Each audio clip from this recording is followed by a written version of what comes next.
Imagine realizing the feelings you trust most may not be entirely yours. You're surrounded by those you cherish, believing in shared truths, mutual care, until, in a jarring instant, you notice the signs. Words calculated, gestures rehearsed, reactions choreographed to guide your emotions. And the most unsettling part? You allowed it. You longed for it. Because what we crave more than liberation is connection. Belonging can blur vision, distort intuition. We rebel against control from others, yet unknowingly obey the silent rules of acceptance. We call ourselves independent while yearning for signals how to think, feel, become. In seeking bonds, we often sacrifice unfiltered emotion, letting others' intentions cloud our clarity. The real betrayal might not come from others, but from our own need to be affirmed, understood, embraced. Think of every nod you gave, while aching to resist, every grin that masked unseen sorrow, every small silence that dimmed your authenticity. Over time, these become tiny abandonments of self.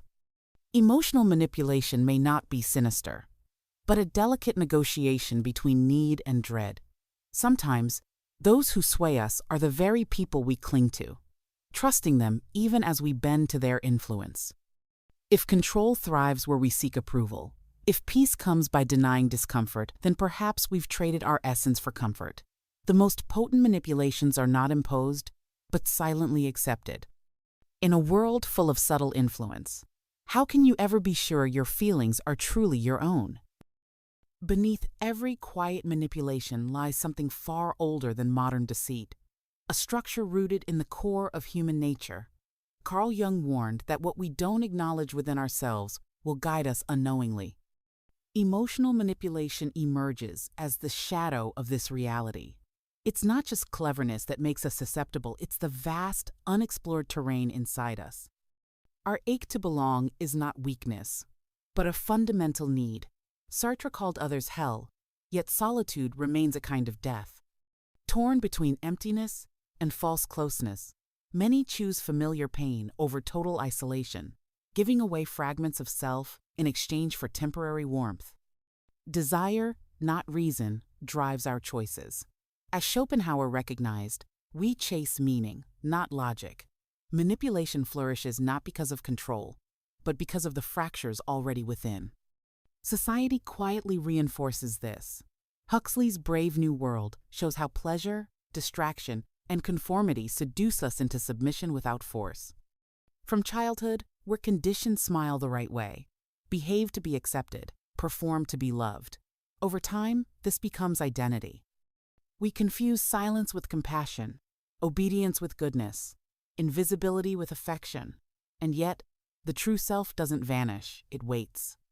You feel it in moments of quiet regret, in victories that feel foreign, in joy that doesn't land. The haunting question arises, who am I beneath all this performance?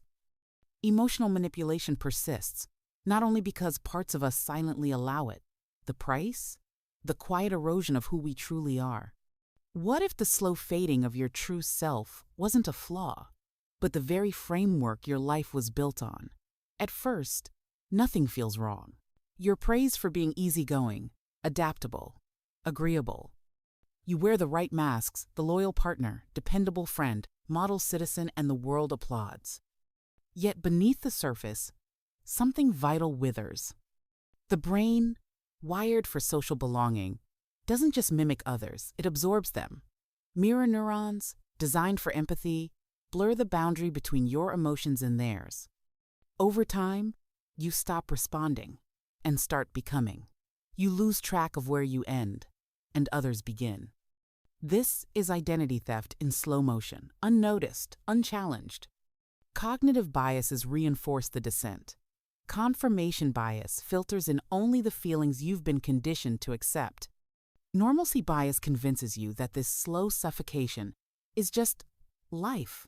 The availability heuristic ensures you never imagine anything different, only what's laid out before you.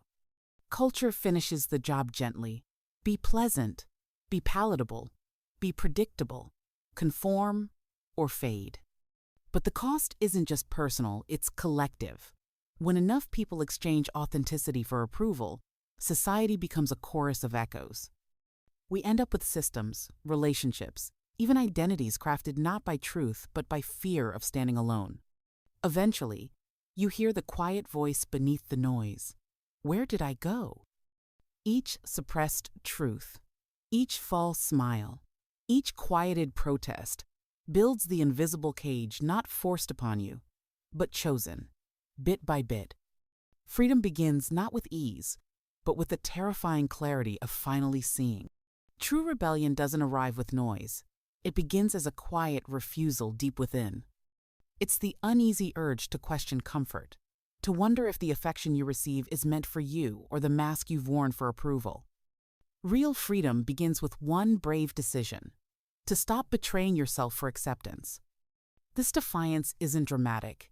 It unfolds in stillness, in choosing not to reach for approval, in gently but firmly saying no when your instincts beg you to comply. Nietzsche's Übermensch wasn't a brute force, but a soul, courageous enough to author its own truth, bearing the heavy responsibility of inner sovereignty. To escape manipulation isn't to shut down emotionally, it's to remain awake, to feel the tug of old patterns, and respond not with anger, but with calm clarity. It's about reclaiming discomfort, sitting with disapproval, enduring rejection, facing misunderstanding, and realizing they're not proof you're wrong, but signs you're becoming free. Viktor Frankl taught that even in the worst conditions, we retain one freedom: the power to choose our response. That choice is painful before it's liberating. You'll lose connections rooted in your conformity. You'll confuse those who counted on your predictability. You'll scare even yourself as old compulsions beg for return. But in their place, something rare will rise. Joy that's real, yes, that comes from truth. Peace that comes from living aligned. Liberation isn't a single act, it's a quiet, ongoing devotion. A sacred rebellion, practiced daily, in the hidden moments where you choose yourself. Imagine standing in the ruins of everything you once built, your identity upon the applause, the praise, the roles you played to earn love. At first, the silence feels unbearable. Without their smiles, their approval, their need, who are you? Stripped of performance, alone with yourself, a deeper voice emerges, quiet, ancient, undeniable, not an echo of others, but a truth rooted in your own being. You were never meant to be molded by them. You were meant to shape yourself. This isn't rebellion out of anger, it's loyalty to your soul. Manipulation, once the enemy, becomes the mirror. It shows where you abandoned your truth for affection, where comfort was chosen over clarity. It teaches you where the real fracture lived, not in others' control, but in your own forgetting. You don't belong to their expectations, their conditions, their praise. You belong to the intelligence within a wisdom that speaks without needing permission. Listening to it doesn't sever connection. It creates a new one, rare, fierce, true. You stop attracting those drawn to your mask. Instead, those who see your fire arrive. You no longer trade pieces of yourself for crumbs of affection. You sit in your own fullness, watching who's brave enough to meet you there. The lesson was never about defeating manipulation. It was about remembering who you are beneath it. That knowing, steady, untamed, whole walks with you always. And perhaps this is freedom: to feel fully, live honestly, and belong completely to yourself.